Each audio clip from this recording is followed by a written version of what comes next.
हाँ, सभी दर्शकों को ये अफवाही की ओर से तथा हमारी ओर से, सुरेश द्विवेदी की ओर से हार्दिक अभिनंदन। आज हम लोग सीखने के लिए हैं 5 वोल्ट की पावर सप्लाई को कैसे डिजाइन किया जाता है। एक्चुअली मार्केट में 1.2 वोल्ट, 3.7 वोल्ट जो कि बैटरी चार्जर, मोबाइल चार्जर के लिए यूज किया जाता है, 6 volt battery, 9 volt battery, 5 volt, 12 volt batteries available होती है। बट 5 वोल्ट की बैटरी कॉमनली अवेलेबल नहीं होती है। जबकि टीटीएल सर्किट्स और जितने भी इलेक्ट्रॉनिक सर्किट्स है या कंट्रोलिंग सर्किट है, इंटरफेसिंग सर्किट्स है, माइक्रो कंट्रोलर या कंट्रोल करने के लिए जो सर्किट्स है, ये मोस्टली ज्यादातर ये 5 वोल्ट सप्लाई पर काम करते हैं। तो आज हम लोग सीखने वाले हैं कि 5 वोल्ट की पावर सप्लाई को हम कैसे डिजाइन करेंगे। तो इसके लिए सबसे पहला हमारा ये आज का ये उद्देश्य है कि हम 5 वोल्ट और 1 एम्पियर की पावर सप्लाई को कैसे डिजाइन करेंगे। ये हमारा आज का उद्देश्य है। और इससे बेनिफिट किन किन लोगों को होगा? इंजीनियर्स को होंगे, डिप्लोमा होल्डर्स को होंगे, आईआईटीएंस को होंगे, आईटीआई करने वाले को होंगे, टेक्नीशियंस को होंगे, या जो इलेक्ट्रॉनिक फील्ड्स में जिज्ञासु लोग हैं, वो सारे लोग इस सर्किट्स के माध्यम से अपने प्रोजेक्ट्स को टेस्ट कर सकते हैं, अपने इलेक्ट्रॉनिक कंट्रोल सर्किट्स को टेस्ट कर सकते हैं इजीली। तो आपको आप सवाल उठता है कि इसको डिजाइन करने के लिए हमें क्या क्या कंपोनेंट चाहिए, इसकी पार्ट्स की लिस्ट क्या है। तो इसके लिए तो सबसे पहले हमें पार्ट लिस्ट बनानी पड़ती है। जो पार्ट लिस्ट के नाम है उसमें है सबसे पहले स्टेप डाउन ट्रांसफार्मर चाहिए, उसके बाद डायोड्स चाहिए, और फिर कैपेसिटर्स, ब्रेडबोर्ड जिसपे आप सर्किट्स को डिजाइन करेंगे, ऑन ऑफ स्विच चाहिए, फ्यूज चाहिए, ये सारे कंपोनेंट्स चाहिए। अब हम आपको सारे कंपोनेंट्स का पहचान बताएंगे। जैसे फॉर एग्जांपल ये हमारे पास ये ट्रांसफार्मर है। ये ट्रांसफार्मर नॉर्मली, ये देखो सारे कंपोनेंट्स को मैं इधर कर रहा हूं, ये हमारा ट्रांसफार्मर है। तो इस ट्रांसफार्मर में प्राइमरी होते हैं 2 वायर्स, ये प्राइमरी है जिनको हम 230 वोल्ट जो नॉर्मली घरों में अवेलेबल होती है वहां कनेक्ट करेंगे, और ये 9 वोल्ट का, 0 वोल्ट का और 9 वोल्ट का है। इस तरह के ट्रांसफार्मर को सेंटर टेप ट्रांसफार्मर कहा जाता है। एक ये ट्रांसफार्मर यूज होगा ये, और ये रेक्टिफायर डायोड है, इसका नंबर नाम है 1N4007। ठीक है, तो इन 2 डायोड्स की जरूरत पड़ेगी इसको ये हम लगाने के लिए। इससे पहले कि हम वायरिंग स्टार्ट करें, आपको ब्रेडबोर्ड का बता देते हैं कैसे ये ब्रेडबोर्ड काम करते हैं। ब्रेडबोर्ड के लिए आप देखिए, जैसे इस सर्किट में दिखाया गया है, ये ब्रेडबोर्ड है हमारा। या इसके सारे ये ट्रांसफार्मर, इसके हमने ये ब्रेडबोर्ड आप लोगों ने यूज किया होगा, इसके जो इंटरनल लाइंस हैं ये सारी एक कनेक्शन से पूरा एक हो गया। इस रेड जंपर से हमने इसको दूसरी तरफ कनेक्ट कर दिया ये, और आउटर साइड इधर ये सारा ग्राउंड कर दिया। तो ट्रांसफार्मर देखिए इधर 230 वोल्ट आ रही है, इधर से ये वायर से, ये वायर से 230 वोल्ट आ रही है। इससे पहले आप सर्किट डायग्राम को रिव्यू करेंगे तो आपको क्लियर आ जाएगा। ये circuit diagram, focus, circuit diagram, ये सर्किट डायग्राम है। सर्किट डायग्राम और ब्लॉक डायग्राम दोनों दिखाए गए हैं। सर्किट को डिजाइन करते समय देखिए ब्लॉक डायग्राम में हमें चाहिए इनपुट 230 वोल्ट एसी, ट्रांसफार्मर चाहिए जो अभी आपको मैंने डिफाइन किया, ये रखा हुआ है, और दूसरा है हमें रेक्टिफायर डायोड्स चाहिए, जो ये देखो ये है, ये 2 रेक्टिफायर डायोड्स हैं। ये ट्रांसफार्मर है, ये कैपेसिटर है। इस तरह के कैपेसिटर जो सिलेंड्रिकल टाइप के होते हैं, ये इनको बोलते हैं electrolytic capacitor. This is your 5 volt regulator 7805 volt है। This is LED for indicating, ये एलईडी है जो कि पावर की अब उपलब्धता बताता है।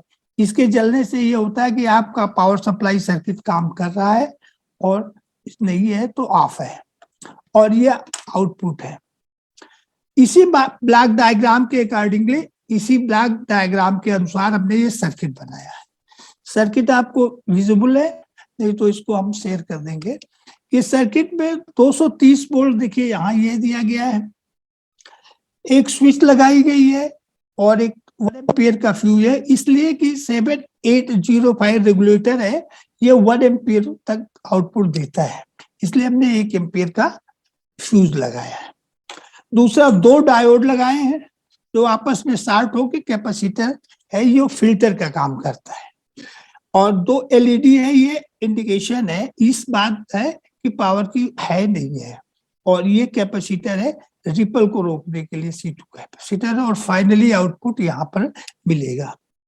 तो अब कंपोनेंट की पहचान के लिए सबसे पहले आपको ट्रांसफार्मर चाहिए। ये आपको बता दिया, ये डायोड्स है। डायोड्स और इसमें देखिए ट्रांसफार्मर इस तरह से होते हैं। नॉर्मली इसकी इनर बाइंडिंग ऐसे होती है और इसकी आउटर सेकेंडरी बाइंडिंग कम होती है, और जो T1 मान लो इसकी प्राइमरी बाइंडिंग है, T2 मान लो सेकेंडरी है, तो T2 should always be greater than T1।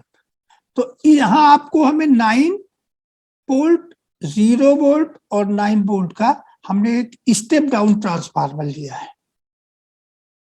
Step down, इसका उद्देश्य ये है कि 230 वोल्ट एसी को ये सीधे कम करके 909 सेंटर में टेपिंग है, इसलिए इस ट्रांसफार्मर को बोलते हैं सेंटर टेप ट्रांसफार्मर।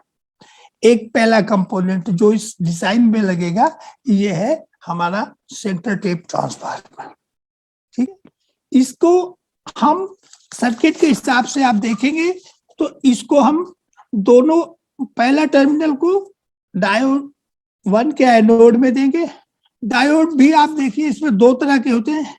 डायोड ऐसे बने होते हैं और इसमें इस तरह का एक लाइन बनी होती है, देखिए यहाँ, ये लाइन को कैथोड कहते हैं और इधर वाले टर्मिनल्स को एनोड कहते हैं। तो जो एनोड टर्मिनल्स हैं इनमें सेकेंडरी टर्मिनल के 9 वोल्ट को कनेक्ट करना है यहाँ, जैसा कि आप सर्किट डायग्राम में आराम से देख सकते हैं। ये एनोड में 9 वोल्ट इधर जुड़ गया है, दूसरे एनोड में 9 वोल्ट इधर जुड़ गया है, और जो बीच वाला टर्मिनल है जिसको ग्राउंड वोल्टेज कहते हैं, ये हमारे ग्राउंड लाइन में जुड़ गई है। आपको मैंने बताया ना, आउटसाइड सारी ग्राउंड लाइन्स है ये वाली। तो यहाँ हमने सर्किट के हिसाब से जैसे ये किया है तो ये आउटपुट मैंने लगा दिया है। अब कैपेसिटर देखिए ब्लॉक डायग्राम में रेक्टिफायर की लिए यूज किया गया था, तो यहाँ हमने फिल्टर कैपेसिटर है। ये इलेक्ट्रोलाइटिक कैपेसिटर ये होते हैं, इनमें देखिए एक तरफ नेगेटिव सिंबल्स बने होते हैं, तो ये सदा ग्राउंड की ओर देना है। यहाँ देखिए आपको ये नेगेटिव दिख रहा होगा, ये नेगेटिव है, इसका मतलब है ये को ग्राउंड करना है, और जिधर नेगेटिव नहीं है इसका मतलब ये है। और इसके ऊपर आप देखिए तो लिखा हुआ, इसकी रेटिंग लिखी है 1000 माइक्रोफैरेड और 50 वोल्ट है। जितनी पावर सप्लाई है यहाँ उससे 2.5 टाइम्स ज्यादा देते हैं। मान लीजिए यहाँ आपका हमने कैपेसिटर यूज किया है, 9 वोल्ट की ट्रांसफार्मर यूज किए हैं, तो 9 इंटू 2.5 यानी 25 टू 35 वोल्टेज कैपेसिटर यहाँ यूज करना है, जैसा कि आप सर्किट डायग्राम में देख रहे हैं ना, ये वाला इस रेटिंग का वो कैपेसिटर है। तो ये क्या करता है, ये कैपेसिटर फिल्टर का काम करता है। जो ट्रांसफार्मर से आउटपुट मिलती है आपका, वो होती है 50 हर्ट्ज की, और वो होती है ऐसे आती है, ये इनपुट है। तो जब आप डायोड लगाएंगे, 2 डायोड, पहला डायोड आपका इस तरह से काम करेगा, इस पॉजिटिव टर्मिनल तक ये ड्रा करेगा, लेकिन नेगेटिव में ये ब्लॉक कर देगा, इसलिए हमने 2 डायोड यूज किए। फिर दूसरा डायोड इस नेगेटिव में भी ये करेगा, तो इसी तरह से पहला डायोड फिर अगले साइकिल में काम करेगा। तो इस तरह से ये हो गया। डायोड का काम तो ये है, इस तरह कर दिया। पर इस तरह के आउटपुट को बोलते हैं पल्सेटिंग आउटपुट। क्या बोलते हैं? पल्सेटिंग आउट, मतलब इसमें कुछ रिपल्स हैं, ये प्योर डीसी नहीं होती है। तो इस तरह के आउटपुट को पल्सेटिंग है। टू रिमूव दीज पल्सेशन, इस पल्स को रिमूव करने के लिए हम लोग ये कैपेसिटर बनाते हैं, कैपेसिटर लगाते हैं। इसीलिए इस कैपेसिटर को हम फिल्टर कैपेसिटर कहते हैं। अब जब ये हम फिल्टर कैपेसिटर लगा देते हैं तो यहाँ वोल्टेज ये जो होती है, जो पल्सेटिंग ऐसे थी, ये रफली ऐसे हो जाती है, ऐसे। अब ये भी वोल्टेज पल्सेटिंग है, पर ये अनरेगुलेटेड होती है। अनरेगुलेटेड का मतलब है कि अभी भी इसकी आउटपुट करंट और वोल्टेज कांस्टेंट नहीं है। तब आपको क्या जरूरत पड़ती है? रेगुलेट करने की। रेगुलेट का मतलब है आपका आउटपुट वोल्टेज होना चाहिए, आउटपुट वोल्टेज और करंट एकदम कांस्टेंट होना चाहिए, लाइक एज ए बैटरी, जैसे बैटरी में होता है उस तरह से वोल्टेज है। तो इसको करने के लिए जो हमारा कंपोनेंट यूज होता है वो होता है रेगुलेटर, जो है 5 वोल्ट रेगुलेटर। ये 5 वोल्ट रेगुलेटर आपकी जो ये पल्सेटिंग प्रॉब्लम्स है इन सबको सब खत्म करके अब आपको जो आउटपुट देगा वो पूरी तरह से 5 वोल्ट देगा, जो 5 वोल्ट है। और इसका ग्राफ होगा एकदम स्ट्रेट ग्राफ होगा, ठीक है। ये फाइनल आउटपुट होता है 5 वोल्ट रेगुलेटर का। इस रेगुलेटर आउटपुट को हम यूज कर सकते हैं। तो अब वायरिंग करने के लिए सर्किट आप सामने रखेंगे जो कि हम देंगे। अब हमने आपको बताया था ट्रांसफार्मर के एक तरफ तो आपने एनोड और इधर सारे जोड़ लिए। अब दोनों कैथोड को शार्ट करना है। तो देखो, एक हमने ये यहाँ कनेक्ट कर दिया है, ये कनेक्ट कर दिया, दूसरा हमने ये कनेक्ट कर दिया है। अब इन दोनों को कनेक्ट करके इसके पॉजिटिव में फिर ये कैपेसिटर का पॉजिटिव इन तीनों को ऐड किया। सर्किट में देखिए इस टर्मिनल पे कितने पॉइंट है? 1 कैथोड का जंक्शन, कैथोड डायोड, डायोड 2 का कैथोड, कैपेसिटर का पॉजिटिव और रेगुलेटर का। देखो ये 1 इनपुट है, ये इस टर्मिनल से है, रेगुलेटर का इनपुट है। रेगुलेटर का पिन डायग्राम आपने देखा होगा, ये नेट पे भी बहुत ज्यादा अवेलेबल है। ये कई तरह के पैकेज आते हैं इसमें, ये डिपेंड कर, इस तरह के पैकेज जो हमने यूज किए हैं, इस पैकेज का नाम है TU220 पैकेज। ये इस फॉर्मेट में होता है, ये नेट में बहुत ज्यादा है। इसका पहला पिन होता है इन, दूसरा पिन होता है ग्राउंड और तीसरा पिन होता है आउटपुट। पहले को 1 2 3, ये देखने में आपको इस तरह से लगेगा, इस तरह से। तो ये इस तरह से पिन है, पहले आपने फ्रंट में रखा है, ये 1, दूसरा ग्राउंड और तीसरा आउटपुट है। अब इसी अनुसार सर्किट सामने रखेंगे आप, इसी हिसाब से देखिए, ये मैंने, ये पहला इनपुट है, इसी इनपुट पे एक रजिस्टर लगा है, देखिए ये, और इसी रजिस्टर है, इसमें एलईडी होती है, एलईडी भी इस तरह से इसका कनेक्शन होते हैं। इसको बोलते हैं एलईडी लाइट इमिटिंग डायोड बोलते हैं इसको। तो ये इस तरह से, इसका एनोड ये होता है, कैथोड होता है। कैथोड हमेशा ग्राउंड लगा है, यहाँ ये कैथोड ग्राउंड में लगा है और ये यहाँ ये लगा है इस तरह से। और बीच वाला टर्मिनल जैसा हमने आपको दिखाया, ये बीच वाला टर्मिनल ग्राउंड है। ये ब्लैक वायर से जो बीच वाला टर्मिनल है इसको हमने ग्राउंड कर दिया है। थर्ड जो आउटपुट है इसको हमने एक कैपेसिटर थे, ये और जो कुछ भी बचे रिपल्स हैं इनको खत्म करने के लिए, और ये आपका फाइनल आउटपुट यहाँ मिल जाता है। अब इस फाइनल आउटपुट को आप देखने के लिए वायरिंग कंप्लीट करिए। पहला, सबसे पहला काम आपने सर्किट देखना है। सर्किट के अनुसार इस ब्रेडबोर्ड पे ये लगाना, आपने सारे सर्किट्स को असेंबल कर देना है। असेंबलिंग के बाद ये जब असेंबल हो गया तो आपने यहाँ आउटपुट है, अभी चेक करने के लिए कि आउटपुट आया है, हमने मल्टीमीटर है, मल्टीमीटर को आप सही प्रोब पे रखेंगे। ट्रांसफार्मर ट्रांसफार्मर के प्राइमरी को चेक करने के लिए तो ये मल्टीमीटर, देखो मल्टीमीटर है, मल्टीमीटर के इस प्रोब को वीसी में रखेंगे, पहले वीसी में रखेंगे तो जो ट्रांसफार्मर है ये, इसके सेकेंडरी ये दो वायर्स है, इसको भी देखिए हम 200 टेस्टिंग बता रहे हैं आपको, इसको 230 वोल्ट हम मेजर करेंगे जो हमारा ये टर्मिनल से आ रहा है। देखो ये 230 वोल्ट पहले आप चेक करो, ये हम जो इनपुट दे रहे हैं ये यहाँ 230 वोल्ट जो सिंगल फेज है, देखिए ये देखिए मल्टीमीटर में आपको 230 वोल्ट आ रहा है। इसी 230 वोल्ट पर हम प्राइमरी कनेक्ट कर देंगे।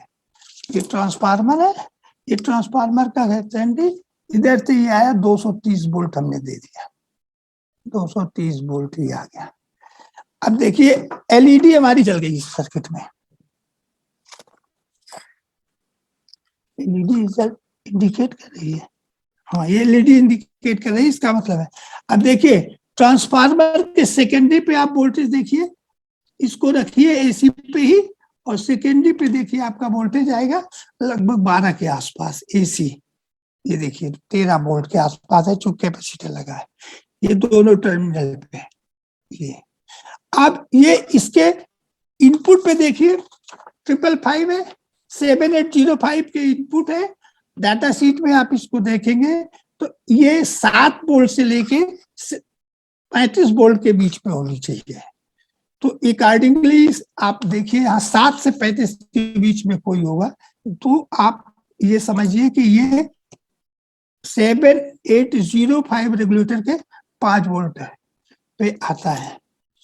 तो अब आप इस तरह से इसको आप रखेंगे डीसी में, मल्टीमीटर को हमने डीसी पे रखा, डीसी टर्मिनल पे। अब आप इसको ग्राउंड को, ये ब्लैक लाइन से हमने ग्राउंड बनाया है, हमने इसको, अब आप देखो ये इनपुट है, इनपुट हमारा लगभग 17 वोल्ट आ रहा है, ये वेरी कर सकता है 9 वोल्ट से लेके 35 वोल्ट तक, तो 17 वोल्ट हमारा ठीक है इस समय। अब आउटपुट देखिए, आउटपुट हमारा ये है, इस लाइन है, तीसरा पिन, ये देखिए आउटपुट एग्जैक्ट प्योर 5 वोल्ट है, ठीक है। तो ये अब आप ये आउटपुट हमारा ये 5 वोल्ट आउटपुट है, देखिए एग्जैक्ट 5 वोल्ट दिख रहा है। तो इस तरह से ये हमारी पावर सप्लाई ठीक हो गई। अब इसमें बोलता है कि लोड रेगुलेशन क्या होता है।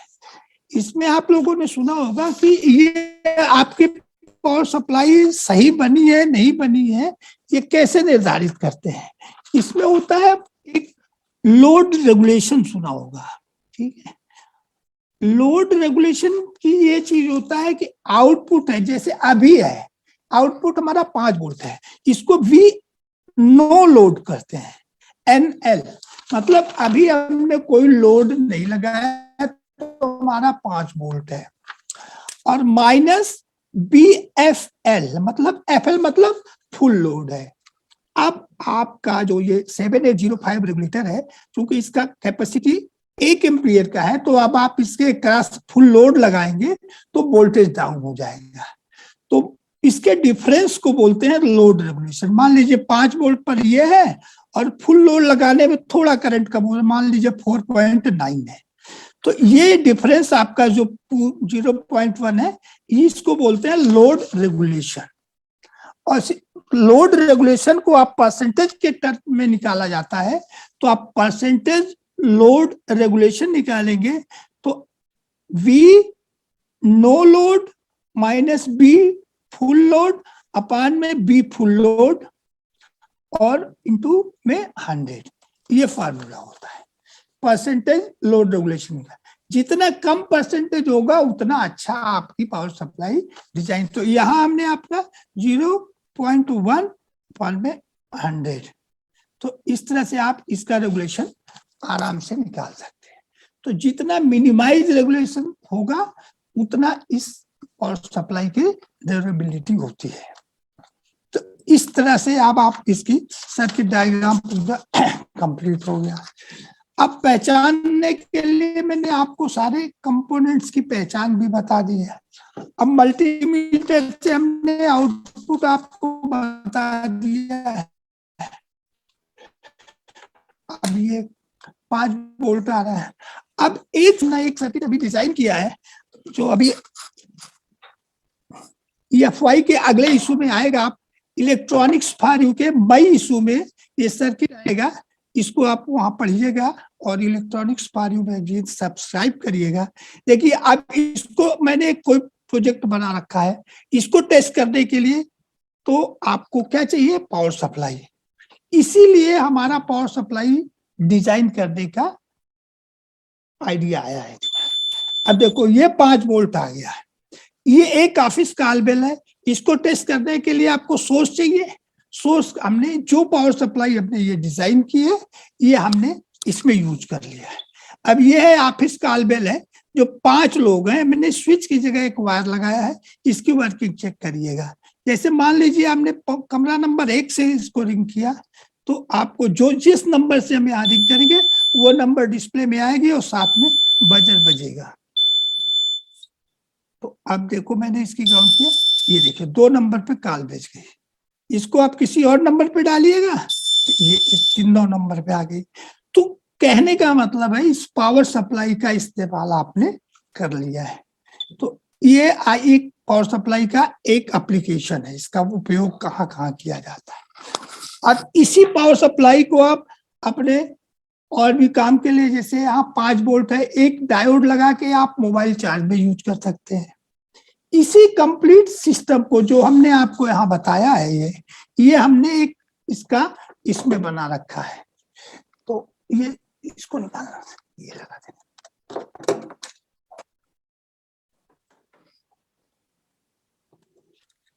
तो अब ये चीज जो मैंने आपको पार्ट में बताया, टुकड़ों टुकड़ों में बनाया है, कहने का यही सेम चीज हमने इसमें ये लगा रखा है और ये पूरा बना दिया। आपके डेमो के लिए हमने एक प्रोटोटाइप बनाया है। इसमें जैसे सर्किट डायग्राम में है, आपके सर्किट डायग्राम में आपका ये है, सारी चीजें हमने वो सारा इसमें लिया है। देखो ये हमने मेंस के लिए हमारा ये कार्डबोर्ड है जो उधर कनेक्ट किया गया है, 230 वोल्ट आ रही है। ये स्विच हमने ये लगा रखी है, देखिए स्विच, ये स्विच है और ये फ्यूज लगा रखा है। देखो इस तरफ ये फ्यूज लगा रखा है 1 एम्पियर का।